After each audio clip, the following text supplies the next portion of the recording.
আমাদের ভাই ওসমান হাদি একটু আগে ইন্তেকাল করেছেন। ইন্না লিল্লাহি ওয়া ইন্না ইলাইহি রাজিউন। আমার ভাইরা,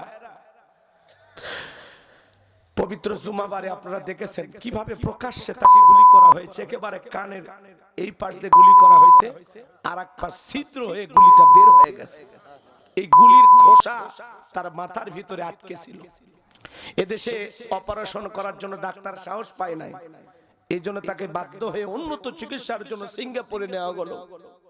কিন্তু কিছুক্ষণ আগে আমার ভাই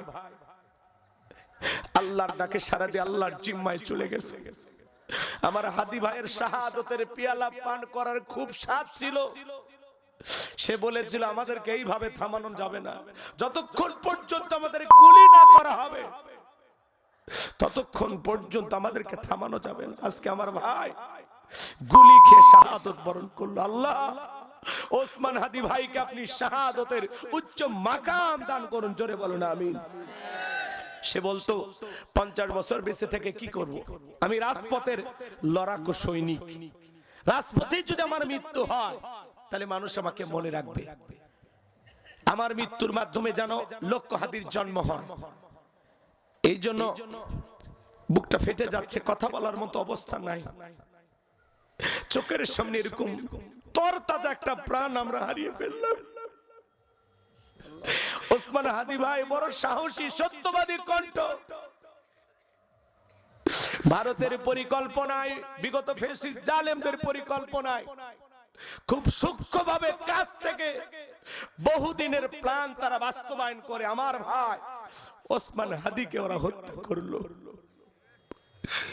আজকে তার কলিজার টুকরার সন্তানটা কাঁদে, তার স্ত্রী কাঁদে, তার ভাইয়েরা কাঁদে। সারা দেশের 20 কোটি মানুষের 40 কোটি চোখ ওসমান হাদির জন্য কাঁদে। কেমন জীবন সে গঠন করলো। আল্লাহ, কি বলে সান্ত্বনা দেব নিজেকে জানি না, কি বলে সান্ত্বনা দেব তার পরিবারকে আমরা জানি না। যে গুলি করলো বুক ফুলে বর্ডার দিয়ে ভারতে দাদা বাবুদের দেশে চলে গেল। প্রশাসন কি করলো, রাষ্ট্রের যারা দায়িত্বে আছে তারা কতটুকু দায়িত্ব পালন করলো, এটা কারা হত্যা করেছে, কেন হত্যা করেছে, এর বিচার বাংলাদেশে হওয়ার দরকার আছে না নাই? আমরা শোককে শক্তিতে পরিণত করব। আমাদের ভাইকে আমরা হারিয়েছি, আমাদের ভাইয়ের রক্ত রাজপথে পড়েছে। যেই রাজপথে ওসমান হাদির রক্ত পড়েছে, এই রাজপথে আবারও লক্ষ লক্ষ ওসমান হাদির জন্ম হবে। আর সেই ওসমান হাদিরা বাংলাদেশের এই গুণে ধরা ইনসাফপূর্ণ সমাজ কায়েম করার জন্য, বাংলাদেশের যে দুর্নীতি, এই দেশে যে কোরআন সুন্নাহর নিয়ম নীতি চালু নাই, এই দেশে যারা দুর্নীতি করতেছে, লুটপাট করতেছে, পরিকল্পনা করে যারা আমার ভাইকে হত্যা করেছে, এই হত্যার বদলে বাংলাদেশে নতুন কোটি কোটি হাদির জন্ম হবে, যারা আবারও প্রতিবাদ করবে। কথা বলেন ঠিক কিনা?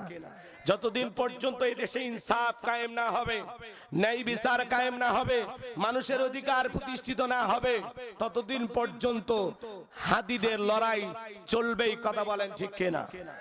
আমার ভাইকে আমরা হারিয়েছি। আল্লাহর কাছে দোয়া করি, আল্লাহ আমার ভাইকে আপনি জান্নাতের উচ্চ মাকাম দান করেন। একটু জোরে বলেন আমিন।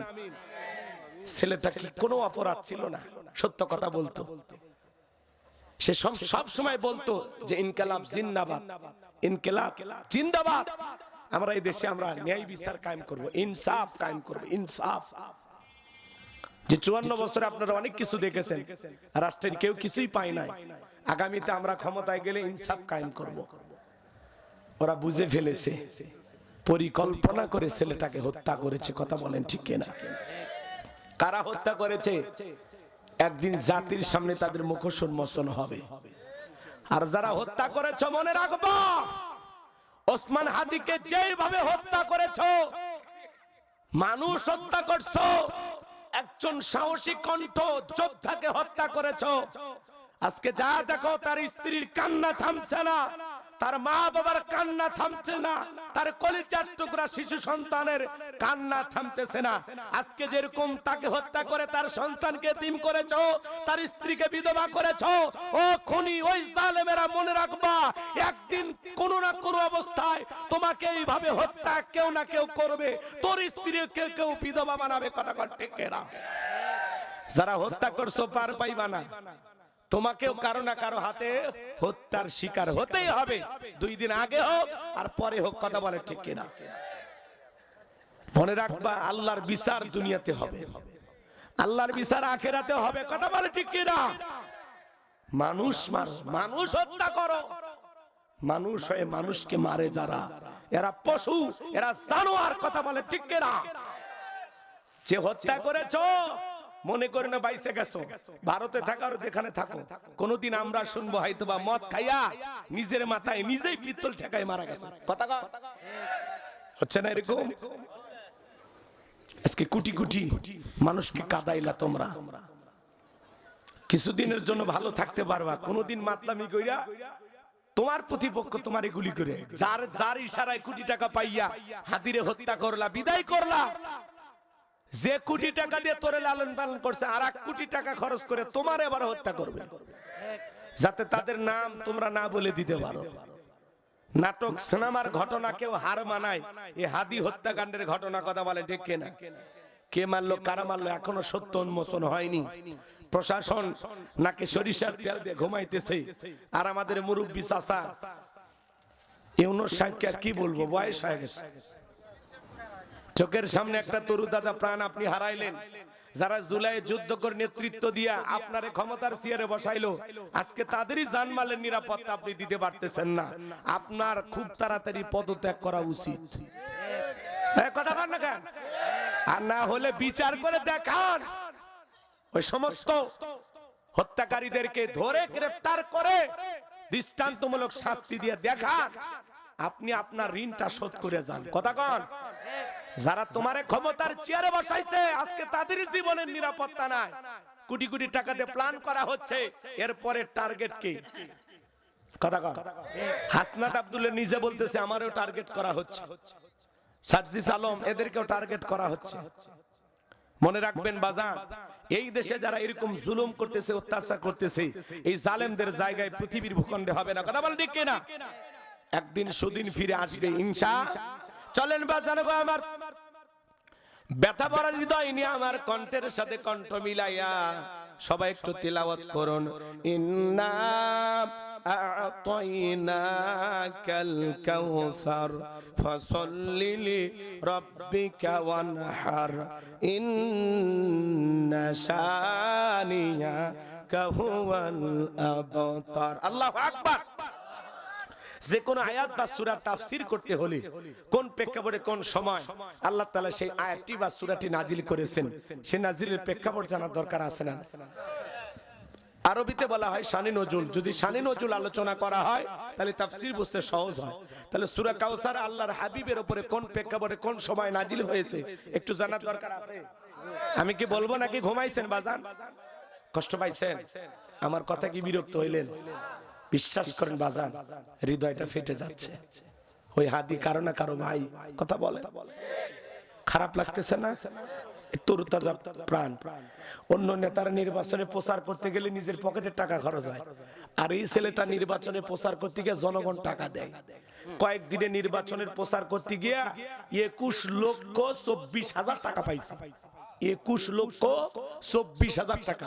রিক্সাওয়ালা টাকা তুলে দেয়, কাঁচামালের দোকানদারও টাকা দেয়, বাবা 200 দিলাম রাখো, 50 দিলাম রাখো। চায়ের দোকানদার 1000 টাকা দেয়। কথা বলেন না কেন? ওরা বুঝতে পারছে যে এরকম যেভাবে মানুষ ভালোবাসতেছে, তার নির্বাচনের পোস্টার ব্যানার প্রচার করার জন্য জনগণ টাকা দিচ্ছে যে তুমি নেতা হও, তোমার মতো ছেলে দরকার। সে বলেছে যে ঢাকা 8 আসনে আমি যদি নির্বাচিত হতে পারি 1 টাকাও চাঁদা দিতে হবে না, এবং 1 টাকারও চাঁদাবাজি কাউকে করতে দেওয়া হবে না।